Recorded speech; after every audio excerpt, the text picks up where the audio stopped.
Good morning. Hi friends, आज हम बात करेंगे LH hormones and trigger hormones की। ऑलरेडी मैंने FSH के बारे में एक वीडियो बनाया है। मैं doctor Vijaya Wakodkar, doing infertility practice since very long.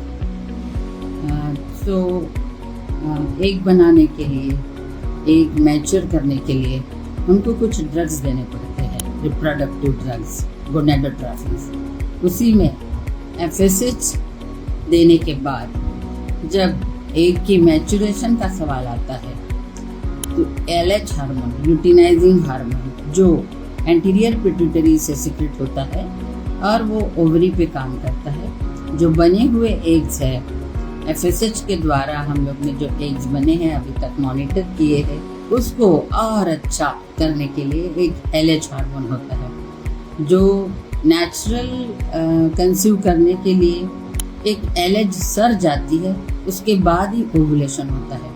अगर LH का प्रॉब्लम होगा तो ओवुलेशन फेल होता है। उसी प्रकार जब हम स्टिमुलेशन देते हैं IVF में या IUI प्रोसेस में, तो FSH पहले देते हैं एंड देन उसमें LH ऐड करते हैं, जिसका कि बहुत अच्छा रोल है। ये क्या करता है, ये फाइनल मैच्योरेशन मियोटिक डिवीजन 2 के लिए हेल्प करता है और फॉलिकल रप्चर करने के लिए फॉलिकल की जो आउटर लेयर है उसको वीक करता है, वहाँ से अंदर का क्यूमुलस बाहर आता है जिसको कि हम ओवुलेशन बोलते हैं। तो LH का बहुत इम्पोर्टेंट रोल IVF साइकिल में या नेचुरल प्रेगनेंसी में होता है। देन IVF में एग जब 18 to 20 मिलीमीटर का हो जाता है, जिसको हम मैच्योर एग कहते हैं, उस समय हमको एक ट्रिगर लगाना पड़ता है।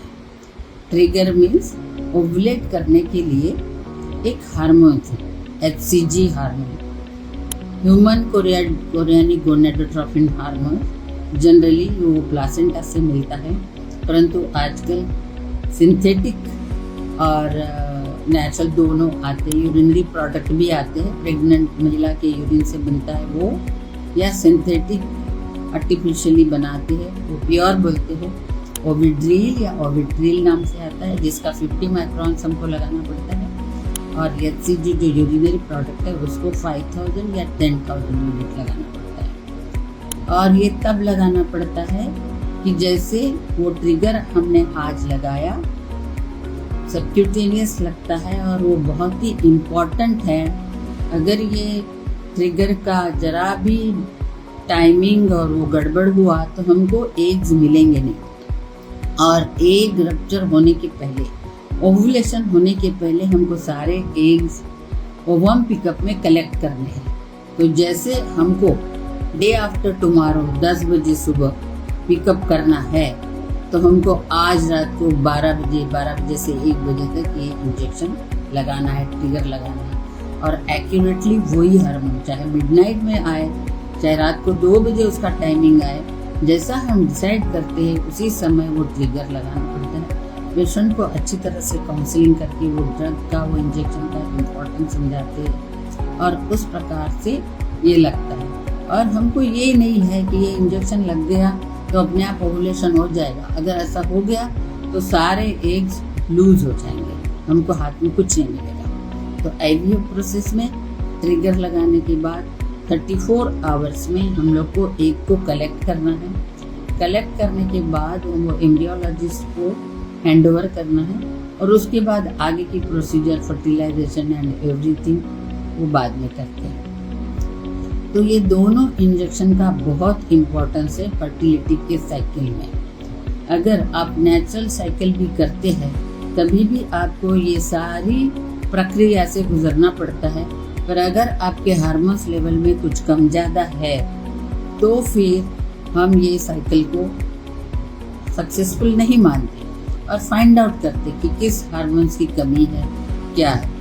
और नेचुरल साइकिल में अगर हमको लगता है कि 1-2 साइकिल इसकी हो गए और ये कंसीव नहीं हो रहे, बहुत ट्राई कर रहे हैं, तो उनका फॉलिकुलर स्टडी करके जब उनका फॉलिकल 18 to 20 मिलीमीटर होगा, लीडिंग फॉलिकल, तब हम ये इंजेक्शन दे के उनको टाइमली इंटरकोर्स करने को एडवाइस देते हैं, ताकि टाइमली वो एग ओवुलेट होए और देन उसका फर्टिलाइजेशन हो जाए।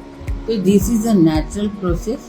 Every lady of infertility problem has to understood this, because आपको अगर इसकी नॉलेज होगी तो आप अपने डॉक्टर से इसके बारे में डिस्कस भी कर सकते हैं कि ये इंजेक्शन इतने बजे क्यों लग रहा है, रात को क्यों लग रहा है, 34 आवर्स के पहले क्यों लग रहा है, इसका क्या रोल है। आजकल सारे पेशेंट बड़े क्यूरियस होते हैं, हर चीज़ की नॉलेज उनको होना बहुत ज़रूरी है और चाहते हैं वो। तो मुझे लगता है कि ये सारी चीज़ें आपको समझ में आ गई होगी, और आप और कुछ प्रॉब्लम है और आपको कुछ डाउट्स है इसके बारे में तो आप ज़रूर पूछिए, और फर्टिलिटी के सारे प्रॉब्लम्स को अपने कंसल्टिंग डॉक्टर से अच्छे से डिस्कस करिए। थैंक यू, धन्यवाद। मेरे चैनल को सब्सक्राइब करिए और शेयर करिए, सो दैट ये छोटी छोटी नॉलेज है ये सबको मालूम पड़े और आपका काम आसान हो जाए।